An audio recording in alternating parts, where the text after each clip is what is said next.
Fox Hat Brewery asks, hello, Adam. Thank you for all your time. We all learned tons from you. What is the best way to utilize a hopback for maximum aroma? So what we're talking about with a hopback is we are talking about a vessel that is between the kettle and the heat exchanger, and you are typically using whole leaf hops, and you are running your hot work through that hopback and then to the heat exchanger and then into the fermenter. If you're looking for ways to maximize hop aroma with that, I would look at digging into the hop survivables chart that is done by Yakima Chief Hops.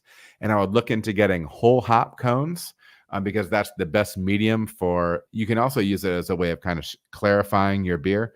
Holding protein back and other trube back from your heat exchanger. But I would use it as that. I don't think a hopback is a magic bullet. Sometimes when we're exposed to new concepts, new techniques, we think this is going to be the magic bullet that takes me to the next level.